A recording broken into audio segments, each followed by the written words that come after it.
Hi all, this is Anjali and welcome to my channel. So आज हम करने जा रहे हैं day 4 of our informatic practices complete course crash course, जिसके अंदर हम पूरा का पूरा कोर्स 15 क्लासेस में कंप्लीट करेंगे for CBSE 2023 board exams. So हमने पिछली क्लास में किया था कि डेटा फ्रेम्स क्रिएट कैसे करते हैं. I told you various ways, अलग अलग तरीके से मैंने आपको डेटा फ्रेम क्रिएट करके दिखाया था. और आज हम डेटा फ्रेम के ऊपर और ऑपरेशंस परफॉर्म करेंगे. सो मेजरली आज के लेक्चर में we are going to cover data frame के ऊपर एट्रीब्यूट्स क्या होते हैं, some of important methods. Also we will be doing how to add and remove new columns and rows from the data frame. ठीक है. सो पूरा सब कुछ समझने के लिए, अच्छे से उसके एग्जाम्पल्स देखने के लिए वीडियो को एंड तक देखना, तभी फायदा है पढ़ने का, है ना. अदरवाइज देख के छोड़ दिया then what is the use, right. और अगर आप ये सोच रहे हो कि अभी इसको थोड़े दिन में करता हूँ, अभी जेई के लिए प्रिपेयर कर रहा हूँ या अभी कुछ और है, सो चैनल को सब्सक्राइब करके रखना. जब जब वीडियोस आएंगे आपके पास नोटिफिकेशन आती रहेंगी. और अपनी प्लेलिस्ट का लिंक सेव करके रख लो, ताकि आपको जब भी रिवाइज करना हो आप इस 15 डे क्रैश कोर्स को गो थ्रू कर सको. सो चलिए शुरू करते हैं. हमने डेटा फ्रेम्स तो क्रिएट कर लिए थे. तो डेटा फ्रेम क्या होता है?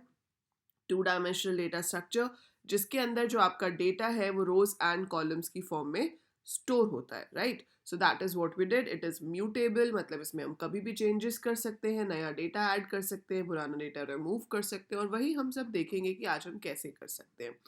प्रीवियस क्लास में मैंने आपको दिखाया था कि there are so many ways to create a data frame, right.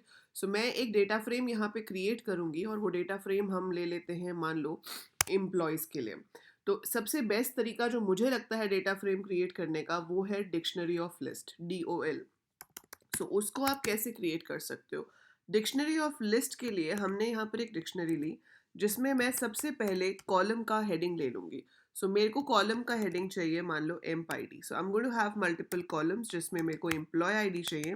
सो ये मेरे को बेस्ट तरीका लगता है जब आपको मेंशन ना हो पेपर में कि कौन सा मेथड यूज़ करना है. This is the easiest and the simplest way, कि आप पहले फर्स्ट कॉलम की सारी वैल्यूज़ ले लो ऐसे, फिर हम देंगे यहाँ पर कॉमा, फिर सेकंड कॉलम जो कि लेट्स से नेम है एम्प्लॉय का. तो यहाँ पर आप अपने सारे एम्प्लॉयज़ के नाम ले लो. So we can take all the names over here. ठीक है. सो हमने यहाँ पे सारे नाम ले लिए. और उसके बाद आपको क्या चाहिए? उनका डिपार्टमेंट चाहिए. तो आप डिपार्टमेंट ले सकते हो कि वो किस डिपार्टमेंट में जॉब करते हैं, या उनकी सैलरी लेनी है, जॉब लेनी है, एनीथिंग लाइक दैट. जो भी कॉलम्स हमें चाहिए. सो Rahul is, let's say, a programmer. Sohan is software engineer. अब आप कहोगे कि मैम प्रोग्रामर और सॉफ्टवेयर इंजीनियर में क्या फ़र्क होता है? तो बेटा बहुत फ़र्क होता है. प्रोग्रामर सिर्फ कोडिंग करता है, सॉफ्टवेयर इंजीनियर सब कुछ सुपरवाइज भी कर सकता है. He can be the team leader और एनीथिंग लाइक दैट.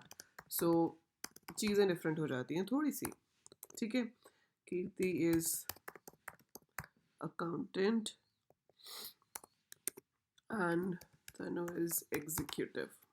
ठीक है. मान लो हमने ये सब ले लिया. इसके बाद आपको सैलरी लेनी है, तो आपने यहाँ पर ले लिया सैलरी. और सैलरी में हम यहाँ पर कुछ भी ले सकते हैं. This is monthly salary, let's say 90,000, 1,20,000, programmer 82,000, accountant 1,35,000, then कौन है? एग्जीक्यूटिव 60,000. ठीक है. So we have created this. अब इसका डेटा फ्रेम क्रिएट करना है, तो इस डिक्शनरी ऑफ लिस्ट को मैं यहाँ पर दे देती हूँ in the brackets over here. That's it. तो इससे आपका डेटा फ्रेम क्रिएट हो जाएगा. और आपको पता है कि जो आपने यहाँ पर कीज दी हैं, they will become the column headings. और रो की जो इंडेक्स है वो बाय डिफॉल्ट 0 1 2 3 4 आ रहा है. So if I want I can change that as well, otherwise it is going to show this. ठीक है. अगर आपको इंडेक्स चेंज करना है तो आप यहाँ पे भी चेंज कर सकते थे. Otherwise we have an attribute called index. तो हम df डॉट इंडेक्स लिख कर यहाँ पर भी दे सकते हैं. So I have employ 1, employ 2, employ 3, employ 4 and employ 5. So you have to make sure that you give the same number of values. अगर आपने 5 रोज हैं लेकिन 4 इंडेक्स दिए हैं या 6 इंडेक्स दिए हैं, तो ऑब्वियसली वो आपको एरर देगा, है ना. So it has to be the same number. So ये हमारे पास डेटा फ्रेम क्रिएट होकर आ गया। अब आपने ये डिसाइड किया कि भाई मुझे क्या करना है, मुझे इसके डिफरेंट फीचर्स देखने हैं। सो जैसे कि हमने सीरीज के एट्रीब्यूट्स किए थे, वैसे ही डेटा फ्रेम के भी कुछ एट्रीब्यूट्स हैं। जैसे अभी इंडेक्स तो आपने देख ही लिया, ठीक है। इंडेक्स को प्रिंट भी करा सकते हो। अगर मैं यहाँ पर सिर्फ df डॉट इंडेक्स लिखूंगी, so it will B printing index of the data frame. तो इंडेक्स एट्रीब्यूट की हेल्प से हमें सिर्फ इंडेक्स मिलता है, हम चेंज भी कर सकते हैं, देख भी सकते हैं, ठीक है। सो ये आपको इंडेक्स दिखा रहा है इन the form of a series. तो जो रिजल्ट है वो एक सीरीज की फॉर्म में आ रहा है। ऐसे ही अगर आपको हेडिंग्स देखनी हो तो आप लिख सकते हैं columns, df dot columns sorry. So df dot columns क्या करेगा, it will show you the list of columns. तो आपके पास जो कॉलम हेडिंग्स हैं वो आ जाएंगी। सो ये सिर्फ आपको कॉलम हेडिंग्स शो करेगा, एम्प्लॉयडी नेम जॉब सैलरी। सो आप ये भी देख सकते हो। अगर आप दोनों देखना चाहते हो तो आप df डॉट एक्सेस लिख सकते हो। तो एक्सेस लिखने से आपके पास दोनों चीज़ें आ जाएंगी। इसमें हमारे पास एक थोड़ा सा डिफरेंस आ जाता है कि वैसे तो एक्सेस के स्पेलिंग AXIS होते हैं, लेकिन जब आपको यहाँ पर शो कराने होते हैं दोनों इंडेक्स एंड कॉलम्स, तो आप AXES लिखते हो। सो ये थोड़ा सा ध्यान रखना पड़ेगा आपको कि that is the purpose of access. इसके अलावा we have ndim, that is the number of dimensions. जैसे कि बताया था, सीरीज कोई भी हो डायमेंशन हमेशा 1 आती है। सिमिलर वे डेटा फ्रेम कोई भी हो डायमेंशन हमेशा 2 आएगी। इसके बाद इंपॉर्टेंट एट्रीब्यूट है शेप। शेप के पीछे राउंड ब्रैकेट्स नहीं आएंगी। शेप आपको बताता है कि आपके डेटा फ्रेम की शेप क्या है। शेप मतलब number of rose and number of columns कितने हैं। सो जो रिजल्ट है वो एक टपल की फॉर्म में आता है। सो df डॉट शेप लिखने पे, जैसे मेरे पास यहाँ पर 5 रोज हैं और 4 कॉलम्स में मैंने उस डेटा को अरेंज किया है, तो मेरे पास शेप आएगी 5,4, that is number of rows comma number of columns. अब इसी के ऊपर बेस्ड है साइज। तो साइज क्या होता है, number of elements in a data frame. भाई 5 रोज 4 कॉलम्स हैं तो टोटल वैल्यूज कितनी हुई, 5 इंटू 4 दैट इज 20। तो साइज आपका 20 आ जाएगा। तो आप देखेंगे ndim इज 2, डायमेंशन कितनी है 2, वो तो कोई भी डेटा फ्रेम हो उसकी डायमेंशन 2 ही आएगी। Then you have shape, shape is number of rows comma number of columns. So rows कितनी है कॉमा कॉलम्स कितने हैं, in the form of tuple it shows you the result. And size जो है that is number of rows multiplied by number of columns. तो कितनी रोज और कितने कॉलम्स हैं वो चीज हमारे पास यहाँ पर आ जाती है। So number of rows multiplied by number of columns, we are getting this. So आपके पास 20 आ गया। अगर आप सिर्फ नंबर ऑफ रोज देखना चाहते हो तो आप शेप 0 लिख सकते हो। स्क्वायर ब्रैकेट के अंदर 0 आएगा क्योंकि टपल में से पहली वैल्यू हम ले रहे हैं। सो टपल में से पहली value will be the number of rows, tuple में से दूसरी value will be the number of columns. So we can fetch like that also, ठीक है। सो डिम हो गया, शेप हो गया, साइज हो गया। इसके अलावा इसके एट्रीब्यूट्स वही हैं, आप चेक कर सकते हो एम्प्टी है या नहीं। अगर मैं एम्प्टी लिखूंगी, अगर तो डेटा फ्रेम खाली हुआ तो it will give you true, otherwise it will give you false, ठीक है। एम्प्टी के बाद आपके पास एक इंपॉर्टेंट जो है वो है T. T is for transpose. Transpose क्या करता है कि आपका रोज को कॉलम्स में कन्वर्ट कर देता है और कॉलम को रोज में कन्वर्ट कर देता है। सो अगर आप df डॉट टी लिखते हो, सो यू विल सी कि ये चेंज हो गया, ये E1 E2 E3 E4 E5 ऊपर आ गए। तो जो मेरी रोज थी वो मेरे कॉलम्स बन जाएंगे और जो मेरे कॉलम्स थे वो मेरी रोज बन जाएंगे। आपने अगर मैथ्स में मेट्रिसेस पढ़ा है तो उसमें ट्रांसपोज पढ़ा होगा। So transpose of a matrix is, matrix मतलब जहाँ पे डेटा रोज एंड कॉलम्स में अरेंज होता है, तो डेटा फ्रेम में भी रोज एंड कॉलम्स में अरेंज होता है। और ट्रांसपोज का मतलब है कि रोज को कॉलम्स बना दो और कॉलम्स को रोज बना दो। इसमें ध्यान रखना है कि टी कैपिटल है, बाकी सारे एट्रीब्यूट्स आपके स्मॉल थे, but T is capital over here, ठीक है जी। सो ये तो हो गए एट्रीब्यूट्स। अब एट्रीब्यूट्स के बाद आते हैं मेथड्स, और इन मेथड्स में दो मेथड्स जो काफ़ी इंपॉर्टेंट हैं वो हैं हेड एंड टेल। सो अगर हम नॉर्मली लिखते हैं डेटा फ्रेम डॉट हेड, तो वो क्या करता है, आपके डेटा फ्रेम के टॉप 5 रिकॉर्ड्स दिखाता है। हमारे पास तो है ही 5, है ना। So it shows you the 5 records, but हमारे पास तो है ही 5 रिकॉर्ड्स। तो हम क्या कर सकते हैं, हम यहाँ पे लिख सकते हैं 3। सो हेड 3 लिखने से क्या होगा, ये टॉप से 3 रिकॉर्ड्स को शो करेगा। सो ये आपको शो कर रहा है E1 E2 E3। Similar way we have tail, ये हमने सीरीज के साथ भी डिस्कस किया था, सीरीज में भी यही काम होता है। तो हेड 3 लिखने से टॉप के 3 आ जाएंगे, टेल 3 लिखोगे तो लास्ट के 3 आ जाएंगे, ठीक है। अब इसमें ट्विस्ट कब आता है, जब आपको ये वैल्यू नेगेटिव में दे दी जाए। सो df.tail3 इज परफेक्टली फाइन कि आखिर के 3 दिखा दो, पर बहुत रेयर है, लेकिन पेपर में बाय चांस आपसे पूछ लिया -3 तो क्या करोगे? 3 तो ठीक है कि लास्ट 3 दिखाने, df.tail -3, देखो टेल है मतलब दिखाने तो अभी भी लास्ट से ही है, नीचे से ही दिखाएंगे, लेकिन -3 का मतलब है 3 को छोड़ के। तो टोटल आपके पास 5 थे, ऊपर से 3 को छोड़ दो तो बचे कितने? 2। सो इसको आप ये ले सकते हो कि total number of rose -3। So total number of रोज है 5, -3 इज 2, तो इसलिए वो लास्ट के 2 दिखा देगा। ठीक है, ऐसे ही अगर हेड -3 होता तो टोटल नंबर ऑफ रोज -3 ऊपर के 2 दिखा देगा। सो इसको आप ये ले सकते हो कि जब भी आपके साथ हेड या टेल में नेगेटिव नंबर दिया हो, सो आप उसको नंबर ऑफ रोज माइनस जो भी नंबर दिया है वो कर लो, जो आएगा उसी के हिसाब से आप हेड और टेल को यूज कर सकते हो। ठीक है, सो यहाँ पे 5 -3 2 हो गया, इसलिए ये लास्ट की 2 रोज को दिखा रहा है। इसके ऊपर फर्दर भी हम ऑपरेशन परफॉर्म कर सकते हैं, लाइक इसके आगे मैं लिख सकती हूँ डॉट समथिंग, तो वो उस रोज का जो सिलेक्टेड रोज है उसके ऊपर काम करेगा। जैसे अगर आपने इसके आगे हेड 1 लिख दिया, so tell -3 is giving E4 E5, अब इसमें से हेड 1 में सिर्फ E4 का रिकॉर्ड आएगा, तो we can do like this also. आप डॉट डॉट लगा के भी मेथड्स को कॉल कर सकते हो, but you have to remember कि जो डॉट पहले लगा है वो पहले सॉल्व होगा, फिर उसका जो रिजल्ट आएगा उसके साथ डॉट लग के अगला वाला मेथड सॉल्व होगा। So we can have series of methods like this, लेकिन पहले वाला सॉल्व होगा, फिर उसके रिजल्ट के साथ सेकंड वाला, उसके रिजल्ट के साथ थर्ड वाला। So that's how your methods are solved. तो ये तो हो गया कि हम किस तरीके से मेथड्स को डिफाइन कर सकते हैं।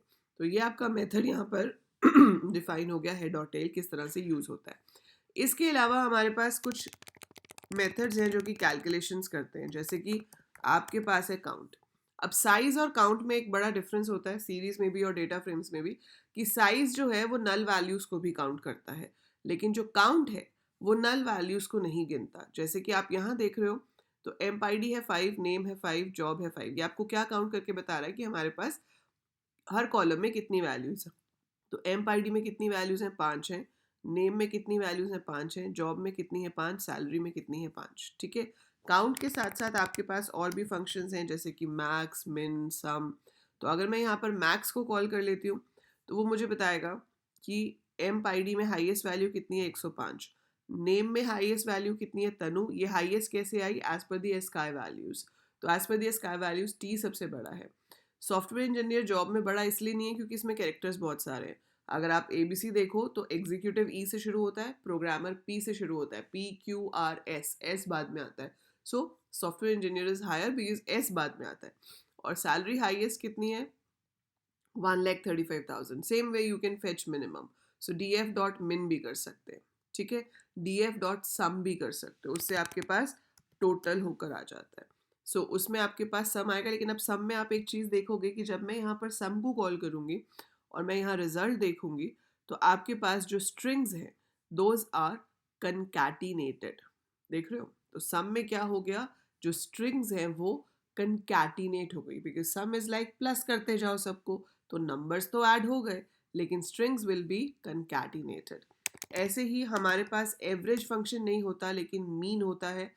तो अगर आप मीन को देखोगे यहाँ पर, तो वो आपको सिर्फ जो रिजल्ट है वो न्यूमेरिक वैल्यूज के लिए दिखाएगा, जो स्ट्रिंग वैल्यूज हैं उसके ऊपर मीन परफॉर्म नहीं हो सकता। तो वहाँ पर आपको एरर आ गया कि भाई we can not perform, obviously type error है। तो ऐसी सिचुएशन में एरर तो हम नहीं देखना चाहते, तो हम सिर्फ सैलरी का मीन अगर देखना चाहते हैं तो हम ऐसे df स्क्वायर ब्रैकेट में सैलरी डॉट मीन लिख सकते हैं। तो आप बता सकते हो कि आपको सिर्फ इसी कॉलम का मीन चाहिए। तो df सैलरी डॉट मीन लिखने से हमारे पास एवरेज सैलरी आ जाएगी, विच इज़ 97,400। राइट? सो आपको कभी किसी एक सिंगल कॉलम के ऊपर कोई ऑपरेशन परफॉर्म करना हो तो आप df स्क्वायर ब्रैकेट कोट्स के अंदर कॉलम का नाम लिख के ऑपरेशन परफॉर्म कर सकते हो। There is one more option and that option is you can write df.salary.mean। तो आप डॉट भी लगा सकते हो अपने एट्रीब्यूट, मतलब अपने कॉलम को फेच करने के लिए। Both will give you the same result. बहुत छोटी सी चीज़ है लेकिन बहुत ही इंपॉर्टेंट है। सो df स्क्वायर ब्रैकेट में सैलरी लिख के भी आप उस कॉलम को फेच कर सकते हो, df डॉट सैलरी लिख के भी आप उस कॉलम को फेच कर सकते हो। सो ये तो हो गए मेथड्स एंड एट्रीब्यूट्स जो बेसिक हम डेटा फ्रेम पे परफॉर्म करते हैं। iloc, iat और बूलियन इंडेक्सिंग जो है वो मैं आपको अगली सेशन में बताऊंगी। अभी मैं आपको बताऊंगी how to add a new row and new column. So ठीक है, ये तो हमने फेच तो कर लिया। अब हमने लेटर ऑन डिसाइड किया कि भाई हमको ना एम्प्लॉयज़ को बोनस देना है and bonus should be 60% of the salary. So I want कि इसी डेटा फ्रेम में एक और कॉलम ऐड हो जाए जिसमें बोनस आ जाए। तो अब नया कॉलम जब आपको ऐड करना है, सबसे ईजी तरीका होता है डेटा फ्रेम का नाम लिखो, जो न्यू कॉलम आप बनाना चाहते हो स्क्वायर ब्रैकेट में कोट्स के अंदर उसका नाम लिखो। यहाँ पर आप df डॉट बोनस नहीं लिख सकते। डॉट वाला जो मेथड है वो सिर्फ एग्जिस्टिंग कॉलम्स के साथ यूज होता है। जो कॉलम हमें क्रिएट करना है उसके साथ हम डॉट नहीं लगाते, हम उसको हमेशा स्क्वायर ब्रैकेट में डबल कोट्स के अंदर या सिंगल कोट्स के अंदर लिखेंगे। तो df स्क्वायर ब्रैकेट कोट्स के अंदर bonus, how should it be calculated, it is 60%।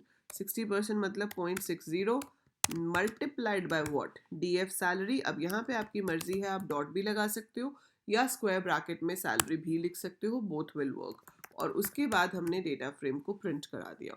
Now you will see कि वो अपनी कैलकुलेशन करेगा हर रो के लिए। तो हर रो में से आपकी 60% कैलकुलेट हो जाएगा and it will be added to a new column in your data frame. So अब आपके डेटा फ्रेम में एक अलग कॉलम बन गया है जिसमें आपके पास हर एम्प्लॉय का बोनस आ गया है।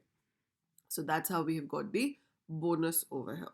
ठीक है, सो ये हो गया हमारे पास कॉलम कैसे ऐड करते हैं। So it's that simple. तो आप किसी भी तरह का कॉलम ऐड कर सकते हो। अगर फिक्स सेट ऑफ वैल्यूज है, जैसे आपको डिपार्टमेंट ऐड करना है इसके अंदर, तो आप ऐसे भी लिख सकते हो df डेप्ट id।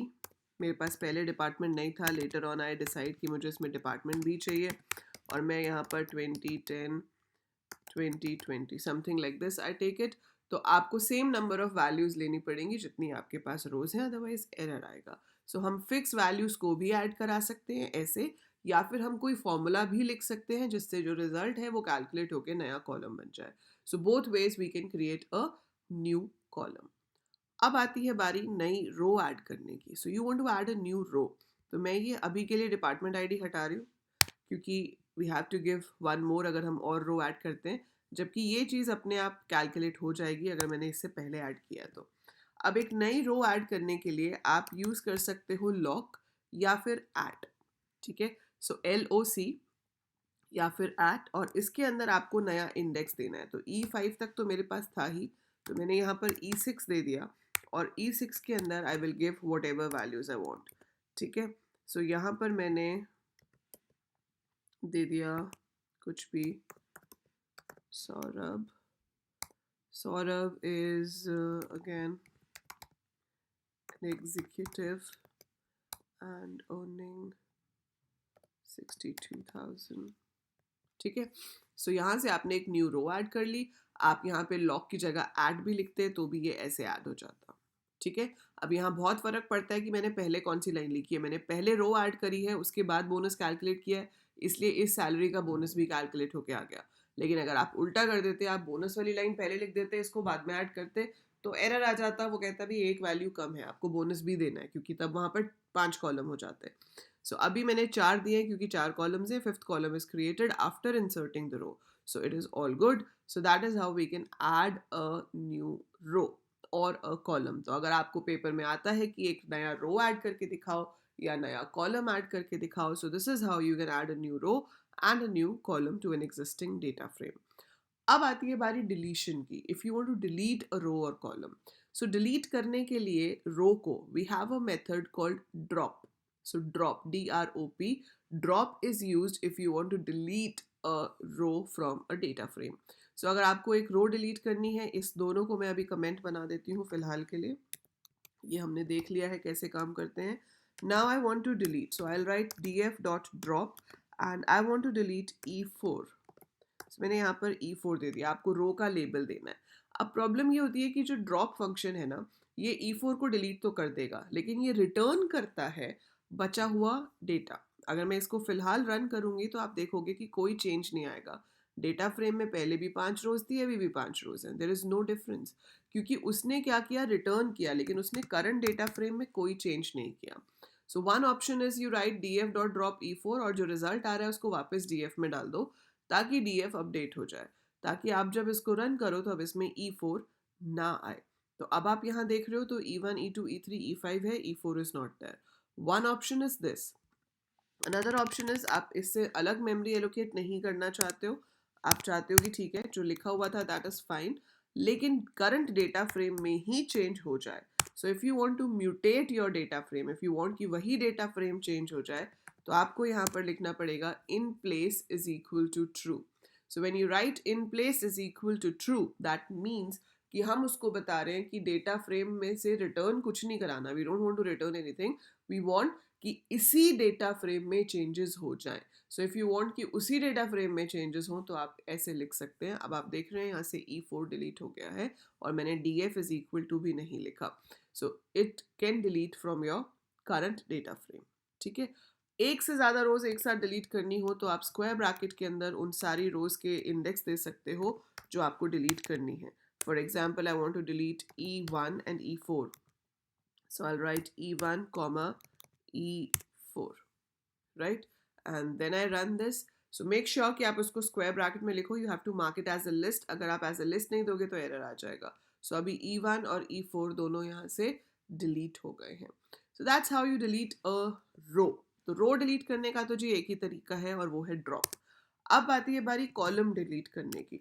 कॉलम अगर आपको डिलीट करना हो और आप यहाँ पर कहते हो कि मुझे जॉब नाम का कॉलम नहीं चाहिए इसमें, and you write like this, and even if you write in place is equal to true, ताकि आपके पास जो चेंजेस है वो यहाँ हो जाए, तो क्या होगा, एरर आ जाएगा. वो कहेगा कि जॉब तो मेरे पास कोई रो है ही नहीं, इट्स अ की एरर, क्योंकि बाय डिफॉल्ट जो ड्रॉप है वो सिर्फ रो को डिलीट करता है.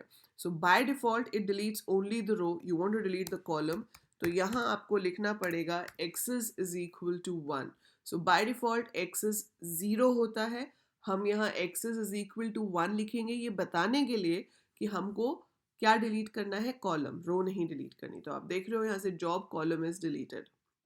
So if you want to delete a column, you have to write axis is equal to 1. Otherwise वो सिर्फ रो डिलीट करता है, right? So this is one way of deleting a column. There are two more ways of deleting a column. So एक तो आप ऐसे delete कर सकते हो, दूसरा आप लिख सकते हो पॉप. तो पॉप के केस में आपको ये सब पास करने की ज़रूरत नहीं है. We don't need to do all this. हमें सिर्फ क्या लिखना है, अपना टाइटल देना है और ड्रॉप की जगह पर पॉप लिखना है. पॉप क्या रिटर्न करता है, डिलीटेड कॉलम. तो ये आपको रिटर्न करेगा डिलीटेड कॉलम और आपके डेटा फ्रेम को मॉडिफाई कर देगा. अगर आपको डिलीटेड कॉलम चाहिए तो आप उसको ले सकते हो किसी और वेरिएबल में, बट नहीं चाहिए तो you can just right like this. और आप देख रहे हो कि यहाँ से जॉब डिलीट हो गया. तो obviously this is an easier option in comparison to the earlier one, लेकिन हमें पता सारे होने चाहिए. तो ये ज़्यादा आसान है. हम इसमें ड्रॉप क्यों यूज़ करेंगे जब हम पॉप से इतने ईजिली डिलीट कर सकते हैं. So we will be using pop, but आपको ऑप्शन सारी पता होनी चाहिए. तीसरी चीज़ जो है वो है del keyword. So it's not a function, but आप इसकी हेल्प से भी डिलीट कर सकते हो. इसमें आपको क्या करना है, डेटा फ्रेम का नाम देना है और यहाँ पर कॉलम का नाम स्क्वायर ब्रैकेट में आएगा. So del DF job, this will also delete the column and आपके पास रिजल्ट में वो कॉलम नहीं आएगा. सो ये 3 तरीके हैं जिसकी हेल्प से आप एक कॉलम को डेटा फ्रेम में से रिमूव कर सकते हो. सो ड्रॉप से भी रिमूव कर सकते हैं, पॉप से भी कर सकते हैं एंड डेल से भी कर सकते हैं. So these are the different ways. तो आप इसको अच्छे से देखेंगे कि हमने आज कौन से एट्रीब्यूट्स किए, कौन से मेथड्स किए, कैसे नया कॉलम और नया रो ऐड हो सकता है और कैसे आप एग्जिस्टिंग कॉलम या रो को डेटा फ्रेम में से डिलीट कर सकते हो. So that's it for today's lesson. इसको अच्छे से प्रैक्टिस करके देखो. अगली क्लास में मैं आपको बताऊंगी लॉक, आई लॉक, एट, आई एट किस लिए होते हैं और कैसे उनको हम यूज कर सकते हैं. So we will study that in detail in the next lecture. So अभी के लिए इतना ही. आई होप ये आपको समझ आया होगा. इफ यस तो फटाफट से कमेंट्स में जाके लिखो कि yes ma'am we understood, it is very much clear and we like the session, और लाइक बटन पे क्लिक भी करो. Share it with all your friends. And this is my Unacademy profile. I am a Plus educator on Unacademy platform. तो आप अगर मेरी classes attend करना चाहते हैं लाइव तो आप मुझे यहाँ पे भी फॉलो कर सकते हैं. जब आप इसे ओपन करेंगे यहाँ पे फॉलो का बटन आएगा. So go and click over there and you can follow me here. And या फ्री क्लासेस हैं. अगर आपके पास सब्सक्रिप्शन है तो आप मेरी पेड क्लासेस भी देख सकते हो. नहीं है तो फ्री क्लासेस तो आप अटेंड कर ही सकते हैं. So that is it for this video. I'll see you in the next one. Till then, take very good care of yourself. And by the time I upload more, keep watching, keep learning. Thank you.